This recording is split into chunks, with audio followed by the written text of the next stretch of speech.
रहनुमा नून लीग चौधरी ने तंज किया है कि पीटीआई वाले एक अरसे से जलसा का राग इलाप रहे हैं।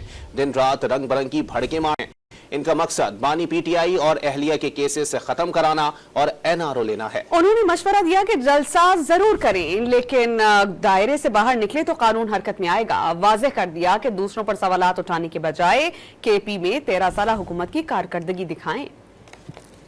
आप एक नहीं 100 जलसे करें, लेकिन कानून के दायरे में रहकर करने पड़ेंगे। पाकिस्तान को दोबारा से सियासी इंतशार का शिकार नहीं होने देंगे। पाकिस्तान में दोबारा से 9 मई नहीं होगा। एक नहीं 100 जलसे करें, मगर एक बात कान खोल के सुने, आइन और कानून के दायरे में रह के करें, नहीं तो कानून के मुताबिक निपटा जाएगा। जलसा करें, रंगबाजी ना करें। आपकी सियासत घूमती है अडियाला के उस मुजरम के गिर्द जो अपनी सजाओं की माफी चाहता है। 190 मिलियन का जैसे ही फैसला करीब आता है, आपको जलसा याद आ जाता है, जुलूस याद आ जाता है, धरना याद आ जाता है। ये मजबूर किए जाते हैं पीटीआई के बानी की तरफ से कि वो इनको और इनकी घरवाली को एनआरओ मिले, उनके गुनाहों की सजा ना मिले, बल्कि उनको दोबारा से माफी मिले। जलसे का मकसद एक है, सियासत का मकसद ही एक है कि अडियाला का जो मुजरम है उसको माफी दिलवाई, उसको एनआरओ दिलवाया जाए, लेकिन वो जलसों से नहीं होगा।